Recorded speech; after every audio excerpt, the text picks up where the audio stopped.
the assembly was one part of a year-long preparation and consultation process to establish a Diocesan Pastoral Council, and Bishop Shane was really keen that that council be named a Mission and Pastoral Council to really capture that impetus around mission that we're all being called to, and as we're hearing a lot about through the synod itself, the synod for a synodal church.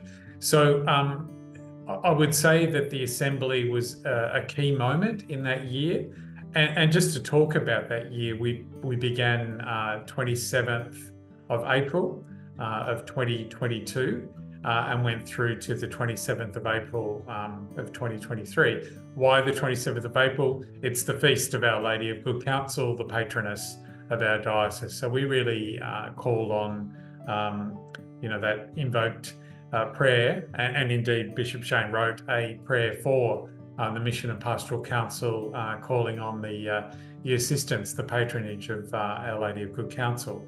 So soon after that year of preparation and consultation was established, one of the things was that we saw that an important culminating event would be an assembly.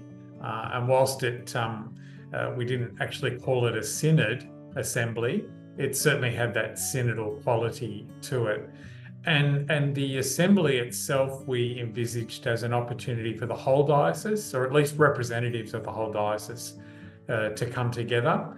But after a period of preparation and consultation, after a series of meetings that were held across the diocese. So if you've read any of the documentation, we prepared a plan, and that plan had in it for a series of meetings to be run across the diocese, to visit every parish, to visit most of our schools, to engage with other peak bodies in our diocese, for example, the Catholic Education Board, also any other bodies that we had, the Finance Council for the diocese, to invoke and invite Catholic Care into that as well, people who work in our hospitals, as well as the principals of our schools, the RE leaders. So we held 52 meetings in about 6 months across our diocese. 990 people participated. We received about 240 group responses, and those group responses were to the information that we provided about what was being proposed, which was to establish this council called the Mission and Pastoral Council, and to invite people to ask questions about that, to see what they were being encouraged by this, the proposal for a council.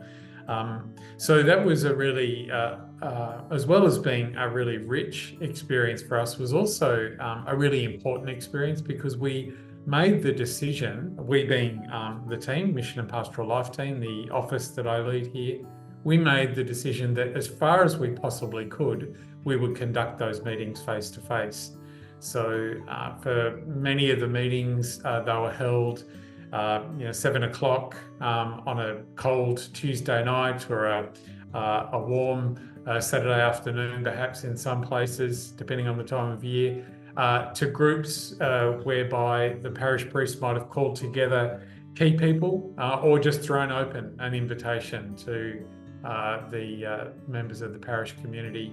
And in fact, in some of our places, we had well over 30 people gathered. In others, there might have been a handful, depending on the size of the community. But the important thing was that we said we were there in the name of the bishop, and that we were there to listen, as well as give information. We were there to listen, and that we would gather up all of their thoughts, their wonderings, the sense of things that they were encouraged by, the challenges that they saw, and give that back to them. So that important thing of, and I think they've picked it up in the synod for a synodal church, they call it restitution, whereby they listen deeply, gather all the data together and theme it, or organise it in some way, and then offer it back to the community. So one of my jobs in December, January was to use some of the research skills that I've gathered over the years and start to assemble that into some themes. And so that was all put together in what we styled as a final report on the preparation and consultation, and that was published in January of 2023. And really, to come back to the Assembly, that formed the basis of what the agenda for the Assembly would be. And so we came across 5 themes that emerged from the preparation and consultation, and also 12 conclusions. And so at the Assembly, we took to the people of God, the 327 people that gathered on the 15th of February, those 5 themes and the 12 conclusions. And we invited the people there at the Assembly to, again, pray with those themes and to consider the conclusions. So without doing that important initial work across the diocese and going and meeting those 990 faithful across the diocese, ordained and lay, people in schools and in our parishes and all those other entities that I mentioned, the Assembly wouldn't have had the weight and importance that it had, that we're offering back to the people of God what we had heard from them. And the important thing was that the Assembly was in the context of prayer as well. So we deliberately opened the day with a long period of prayer, probably about 45 minutes of prayer. And Bishop Shane, at the conclusion of that prayer, officially opened the Assembly. We had a keynote speaker, so Dr. Alyssa Roper, who wrote her PhD on synodality, the synodal church. So she gave us a 1-hour keynote, and there was the opportunity for people at tables to have a conversation as a result of that. And then following that, we unpacked the final report with the people who were gathered there. As I said, 327 people from right across the diocese. An important decision we made was not to host it in Bendigo. Why did we decide not to host it in Bendigo, which is the seat of the diocese? Because it's on the southwest fringe geographically, and we made the decision to host it in Shepparton, which is more or less the geographic centre of the diocese. So when you've got people travelling considerable distance, it's about the same for most people. About 1 hour and 3/4 would be the most people have to travel to get to Shepparton, but if we held it here in Bendigo, it'd be 3 hours. And again, Bishop Shane was really keen that we hold it in that geographic centre of the diocese.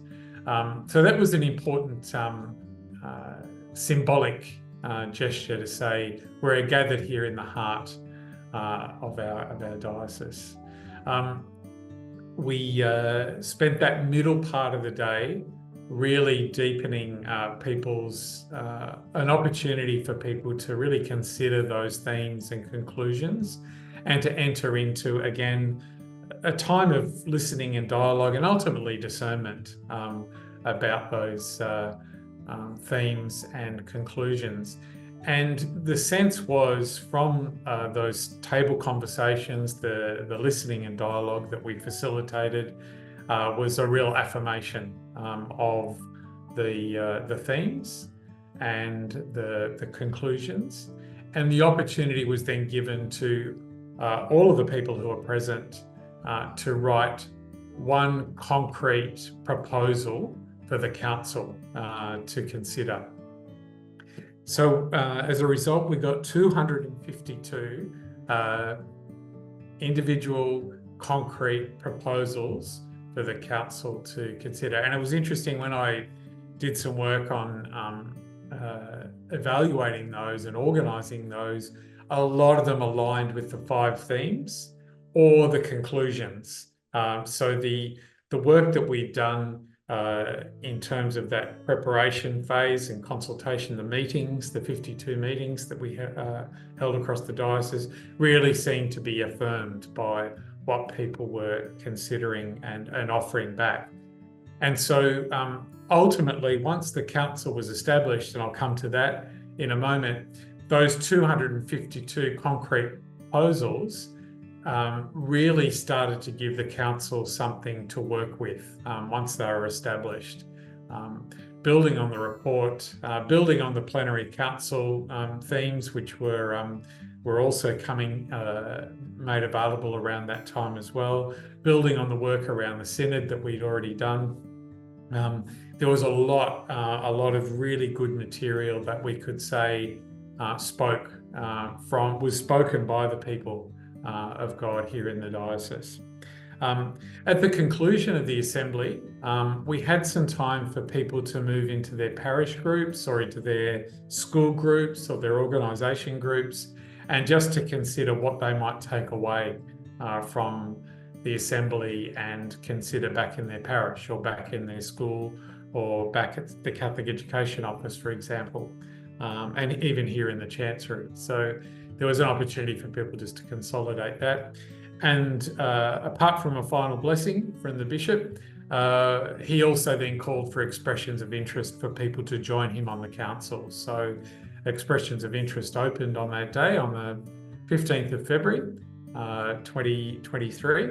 And we had about a month, 5 weeks for people to express interest in joining. And so that was a really key moment in the assembly. I guess a culminating moment on a culminating day was for the bishop then to call for those expressions of interest.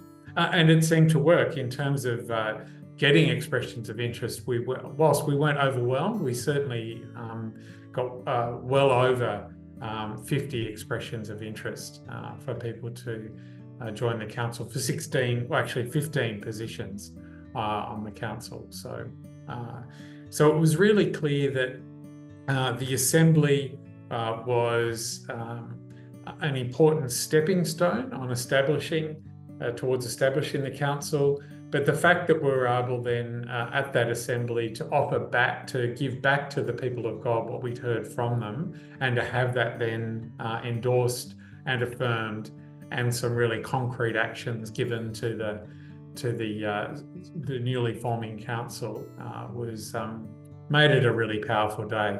And we took the time to evaluate the day, and we set out electronic evaluation forms to all the participants, and the overwhelming majority of people who responded, so over 90%, agreed or strongly agreed that the day was worthwhile, and that it achieved what we hoped it to achieve, which was a day of unity in the diocese, a day of listening and dialogue in the context of prayer, and a day in which we would learn something about being a synodal church, both through the keynote, but also through the experience of continuing and practicing listening, dialogue, and making decisions in the context of prayer, or offering something up in the context of prayer might be a better way to put it. So I remember at one point, Alyssa Roper stood with me, and we were just observing the conversations happening at table through the listening dialogue process. And Alyssa said, well, this is a school of listening here. This is a school of synodality. People are learning it by practicing it. So I think that was for me, that was as well as the call for expression of interest at the end of the day, Alyssa just offering that little observation on the side was really, really significant. Yeah.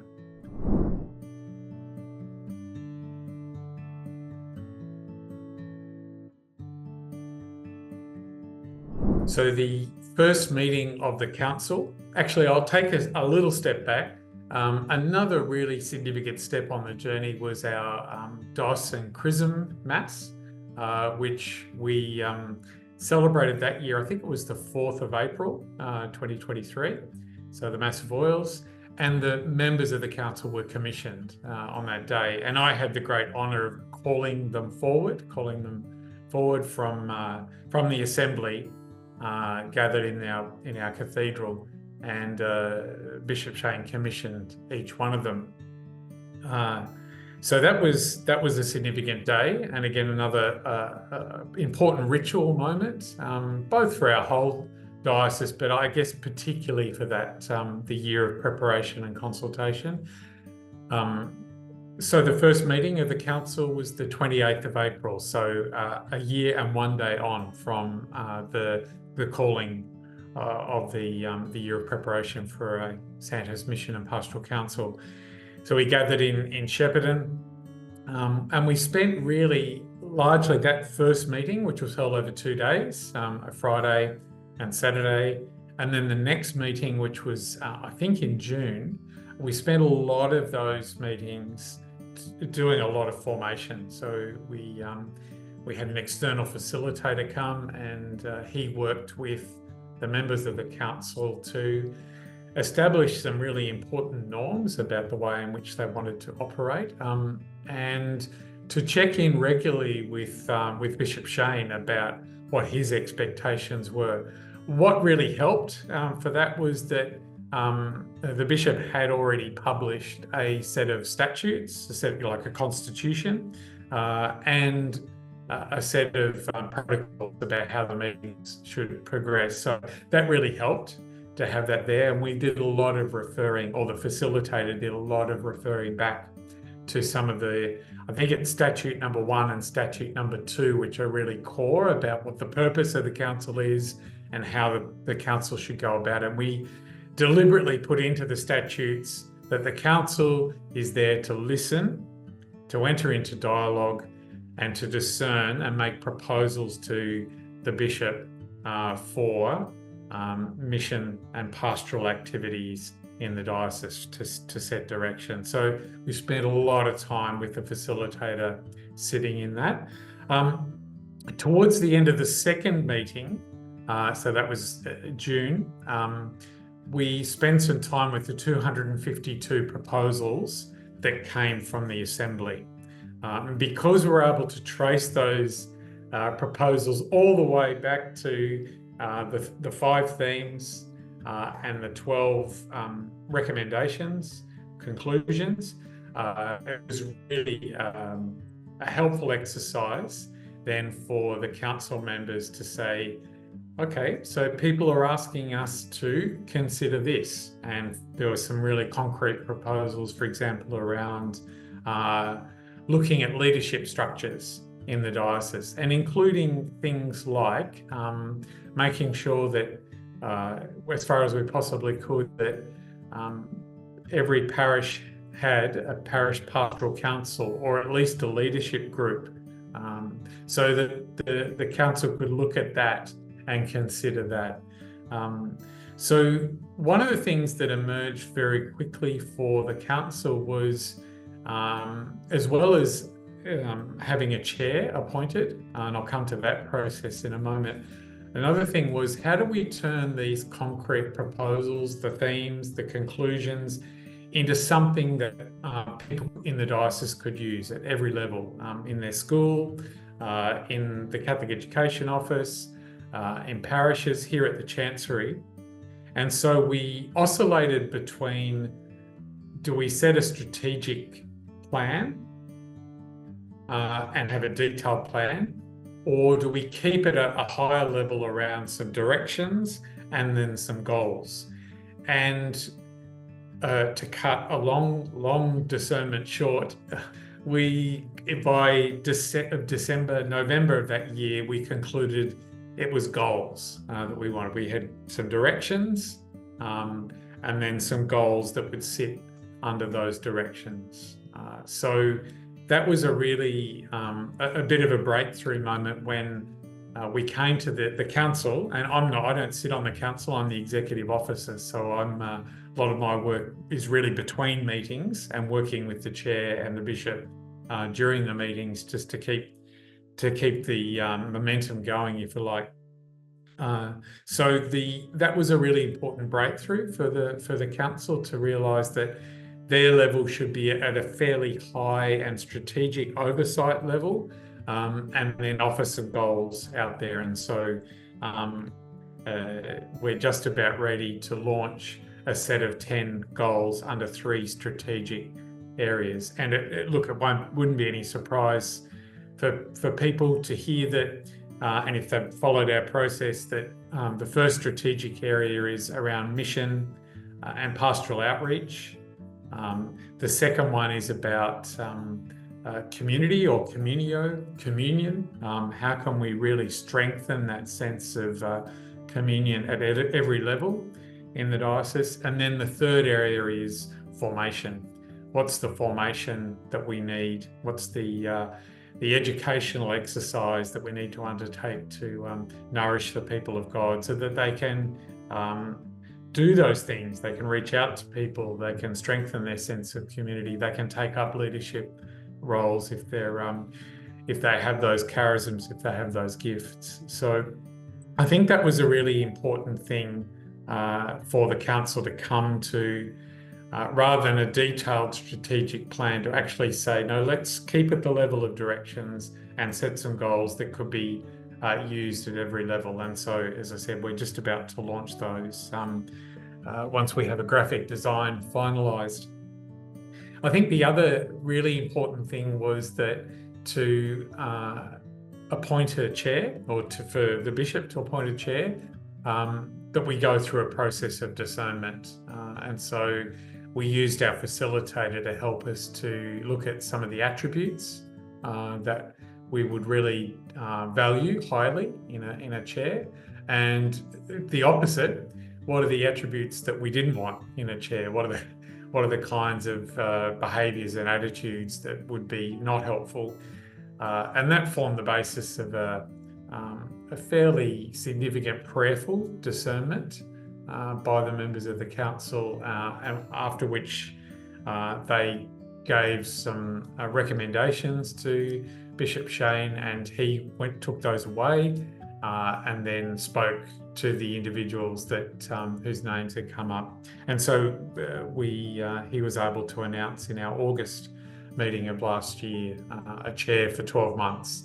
And that chair, Gabby Downey, who was one of our school principals and a member for the Council for the North East Deanery of our diocese, she really shepherded the council through that discernment about strategic directions and goals, and her gifts around leading that conversation about keeping the council focused around discerning those goals was invaluable. And so she decided after 12 months to step aside from being chair, and we went through a similar process to make a recommendation to the bishop to appoint the second chair of the council. So Mr. Mick Chalkley, who's a member of our Western Deanery here from one of our parishes here in Bendigo, he's the chair for the next 12 months. So we'll see how that goes.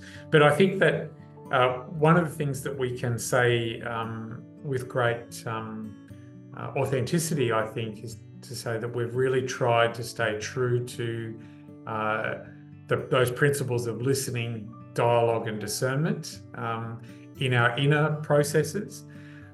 And also in terms of that, looking at those goals that we're just about to publish, that we've tried to really listen deeply, continue to listen deeply and discern what the people of God in the diocese were calling the bishop to, calling all of us to in terms of our leadership. So I think that's one of the key outcomes is the goals, but also the fact that we, in our reports, we can keep saying that we're aspiring to, endeavouring to, in our processes and practices, to stay true to that, those synodal practices of deep listening, dialogue, discernment. And look, we're really blessed. Bishop Shane is also as many people would know, one of the bishop delegates to the synod for a synodal church. So he's able to bring those experiences and insights from his involvement both on the floor of the General Assembly last year and the one that he's just about to depart for October this year, but also his involvement in some of the writing. And he's been actively engaged in some of those focus groups that have emerged from the first General Assembly, and certainly had a key role in helping to put together the synthesis report from the first General Assembly. So he's been able to provide us with ongoing insight into what's happening at that universal level, which I think the members of the council would agree has helped them feel encouraged that the direction we're taking here at a local church level is one that is certainly in the same spirit and following similar processes and practices, and making really concrete, I guess, the kinds of things that are being discussed and discerned at that universal level. So we're fortunate in that way. I think just one other final thing is that another role that I have is to establish the visitation program for the bishop. So most people would know that the diocesan bishop is, according to canon law, to visit every parish in the diocese once over a 5-year cycle. And so we've started to trial or pilot a really focused way of doing that with the bishop. And what it's doing is making a bit of a conduit between the listening, dialogue, discernment, the conversations that are happening at that council level across the diocese, local church level, bringing those into, I guess, a more local or particular church in our parishes around the diocese. So the parish visitation program pilots, as we've styled them, I think will be a really important way for the council to keep in touch with what's happening at parish level, and for the parishes to really be able to perhaps consider some of those things, like, for example, the goals. You know, if they're at the end of their parish visitation, if they're to come up with a plan and some goals and a plan, sometimes they're wondering, how can we make sure that we're, in alignment with what the direction is for the whole diocese? Well, we can say to them, here are some goals. Maybe there's one or two there that might speak to you in your parish about the kinds of things that you would like to achieve at a parish level, or to consider at a parish level, and perhaps refine a goal from one of those 10 goals.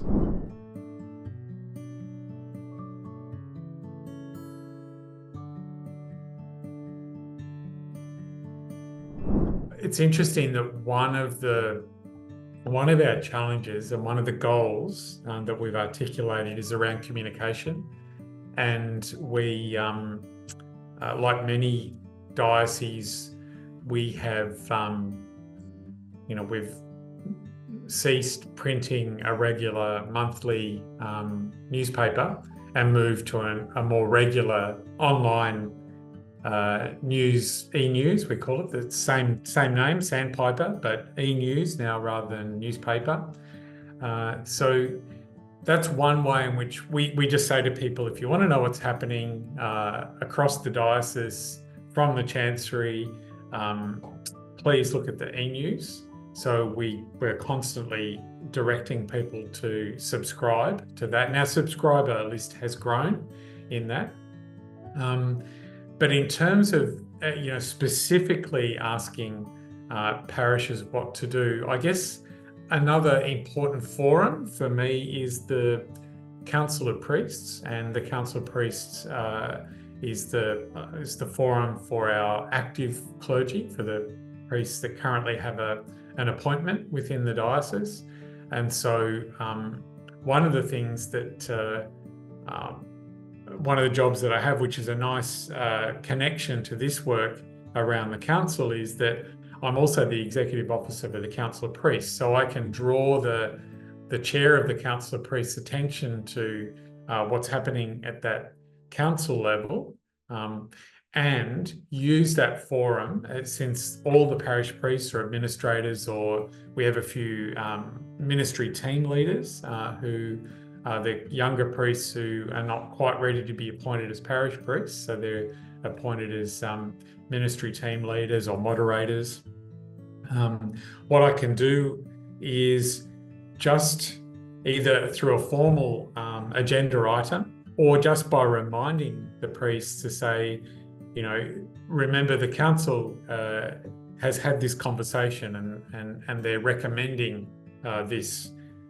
So have a look at this. If you're looking to re-establish or renew your parish pastoral council, maybe one place to begin might be looking at what the council is offering in terms of a set of goals. And I know that as a result of one of those conversations which was a conversation on the side at one of the council of priests meetings, an invitation was issued to me to attend one of our larger parish pastoral council meetings and to do some work around renewal with them. And we use the goals, and even though they're not formally published yet or promulgated yet, they're certainly available, and Bishop Shane's very happy for them to be used. And so one of the experiences that I found was that parish pastoral council, which was one of our larger parishes and a really well-established parish pastoral council, we're just looking for a bit of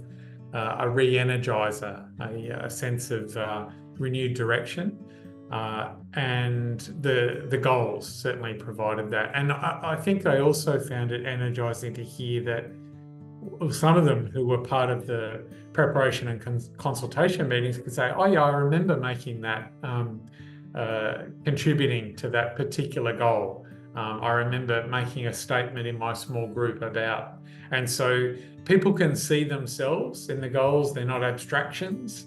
They're actually, because I can draw the line all the way back to the meetings, people can see themselves in those goals, and they resonate really deeply with them. One of the members of that parish pastoral council is also one of our principals, and he said, my advisory council at school are looking for something around how do we reach out to people and give it some language that's, in at least in sympathy with the kind of language you're using in the church. And he said, I can take that back and use that there. So that was a coincidence, but I think the conditions were set up for that to happen. So I guess using the Council of Priests is a really important forum. The priests are gathered at Moama, just across the border near Echuca for their in-service, and I attended just as an informal guest there overnight, last night and the night before. And just a lot of those informal conversations with our priests over dinner. A couple of priests have just had the parish visitation, had Bishop Shane come to visit. They've done their preparation, they've had the visit, now they move into the implementation phase for them. So there's that opportunity for a table conversation, maybe set up a formal meeting at some point down the track. So I think using those opportunities. I recently met with the religious education leaders in all of our schools. They met, so we've got 56 schools in the diocese, and they were certainly part of the preparation and consultation. But then to round that off and to say, well, here are some goals. You might want to consider these goals in terms of your planning and your thinking for the future. And I hope to do that with the principals and also with the Catholic Education Office staff here in Sandhurst. Yeah. So I think it's using those opportunities to stay connected to leadership, both formally and informally, and then to go in the door when it opens up, as it often does. Yeah, having those, taking those opportunities when they arise. Yeah, they'd be some of the ways.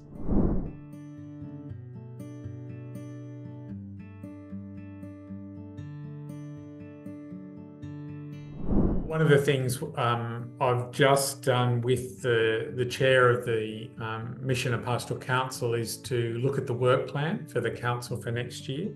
And we've deliberately inserted into the third and fourth meetings of next year a review moment for the goals. So, and it will be important to, as we prepare for that, to gather some data around, are these goals having an impact? And so I think one of the places in which I will be gathering some data is through that parish visitation program, which will move from pilot mode to full implementation next year. So that, I think that will be a really key thing to set some accountabilities, I guess, through our structures, and then to gather the data so we can bring that in a meaningful way to those meetings. So that's one. I think another one is the fact that we are using that really intentional approach to parish visitations is in the preparation phase. We've developed a framework for that, which basically invites the parish to reflect on every aspect of their parish pastoral and missionary life, right through from, the very mundane, like, do you have current insurance policies, right through to do you have a plan and a vision and mission statement, and if you do, when was the last time we reviewed it? So it's got that scope. So one of the things we get from that is a report, which the parish priest signs off on. So we have access to that. So we can get a bit of a picture of, is some of the goals, the language we're using, the practices that we're recommending, which is, listening, dialogue, discernment practices, are they finding their way into the way that parishes are working day in, day out? And, we're really privileged to have that information, and certainly there's also a level of, confidentiality, but I think there's also an opportunity for parishes to be more transparent about the good things that so often we hide, the really good things that are going on in parish land, or we don't connect up with somebody else who's perhaps got a similar question or challenge. And one of the advantages of us receiving these reports from the parishes is we can say, we're seeing this pattern. The parishes are having a similar question about, for example, how do we improve our relationship with the school?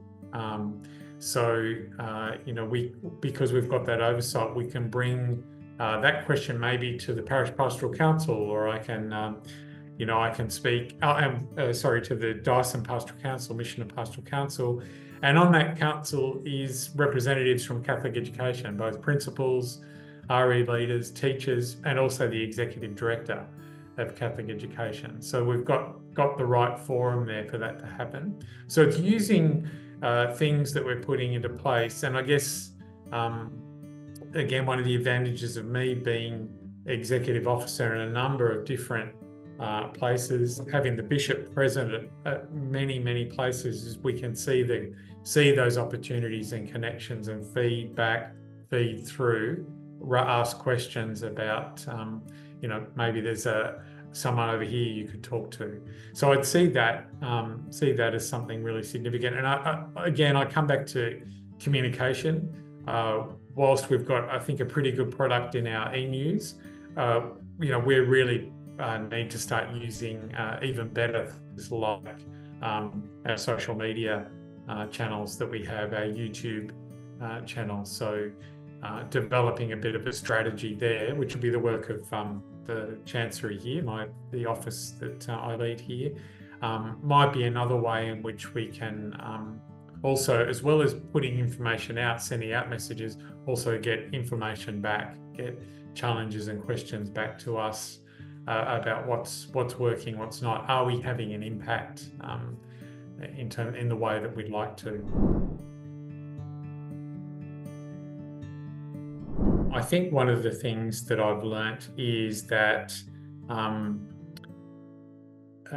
there are other people on this journey too. So I'm often in conversation with my colleagues around Australia. So you mentioned Sarah Moffat in Adelaide Archdiocese. I'm often on the phone or having a Teams catch up with Sarah about where the challenges, where the speed bumps are, and sharing and it's mutual. I think we're both, I think, whilst they're at a different point in the journey, we're another, and I've learned a lot from Sarah. So I think that's one. There are people out there who are only too willing to share their learnings. And I've just recently set up within Victoria, the 4 dioceses of Victoria, an opportunity once every quarter for an hour for the people who hold similar positions to me, director of mission type roles, just to get together and propose a question and have a conversation about. So I think that just knowing you're not alone, that whilst everyone's on a different point in the journey, we have different styles of leadership and priorities in terms of what our bishops are looking for. There are lots of there's good people trying to do good things out there, and don't feel like you have to go on this journey alone. And equally, both outside, inside. In our chancery building here, we have people with great expertise that we lean on. People in parish land as well. Our Catholic Education Office is just next door.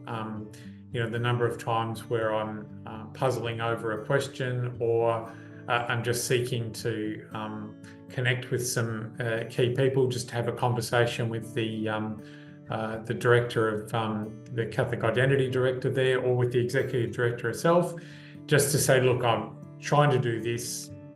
Is there a way in which we could collaborate on that or come together on that?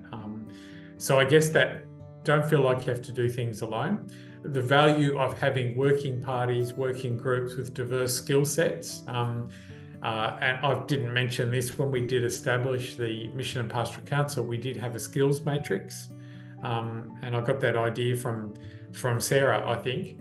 And this similar thing, when I'm establishing a working party, for example, for the parish visitation program, we actually set, okay, we need someone with this particular area, so an understanding of finances in parishes and property and things like that. Somebody who's done something similar in terms of, because it's similar to a school review process. So we grabbed someone from Catholic education who'd been involved in school reviews and brought them onto the committee. So I think that's a really important learning for me, is that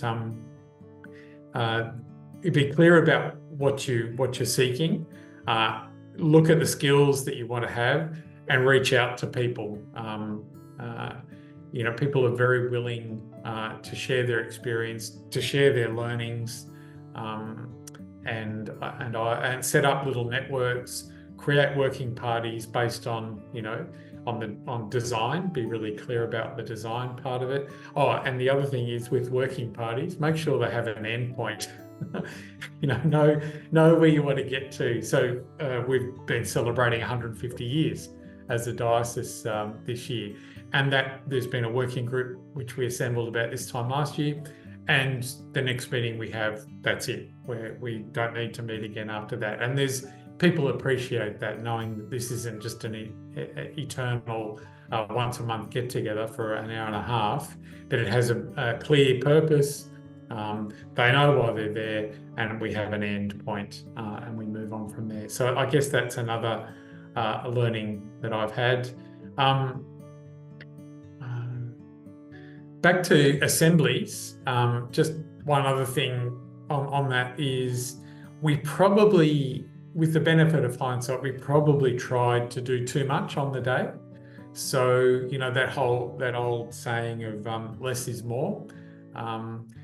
The last part of the day, people were really stretched, and then people had to drive. People were then, because we only gathered for a day, so we did a big learning probably from the assembly is perhaps reduce what you're asking people to do, but go deeper with those one or two things that you want from the day. So that would be, and that was borne out in the evaluations too. We got a number of people saying it would have been better perhaps to spend less time on covering lots of things and more time on one or two things. So that would be another thing. And I think if we had another assembly, and we're certainly planning on having one into the future, is to take time to perhaps have the overnight experience as well, to gather people, say for example on a Friday, the evening experience, and then the day. Something happens, I think, with people when you gather and pray, take things into the night, and then meet again the next day. And I know that my colleagues, peer colleagues here in Victoria, Ballarat and Sale, are planning on having assemblies in the next 6 months, and that's certainly a learning that they've taken from us, and they're intentionally building into their programs for those assemblies.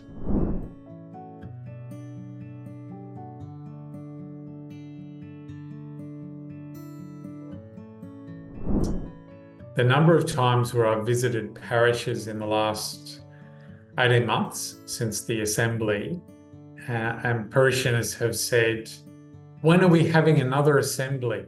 And I've said, "Oh, soon." And I said, "Why? Why do you want another assembly?" Because that was such a good, hopeful, positive experience of church. Now I might be summarising there, but that's essentially what they were saying. They found it, given particularly one of the themes that emerged from our preparation and consultation was cynicism, a bit of weariness and wariness. That gathering that we held was a moment of hope, and people are still drawing on it. They're still saying, what a great moment that was for us as a church here in Sandhurst. So I felt really energised. So that's something that still happens when I visit parishes. People still say, "Oh, you were the one up there on the stage on that day. When are we going to have another one? That was such a good thing for me and for our parish." And I guess the other two I've already mentioned. One was at the assembly itself, when Alyssa just took me aside and just said, "Notice what's happening here." So I guess there's a bit of a learning in that too. Don't take time to step back and step aside and be appreciative. Have that moment of gratitude for what's happening. And Alyssa certainly drew my attention to that. And then the moment when the council were being commissioned by the bishop at the Mass of Oils last year. That was a real moment to savour for me personally, and something I draw on regularly when sometimes I'm thinking, "Oh my goodness, is all of this worth it?" I think yes, it is, for those moments of gratitude and grace, perhaps.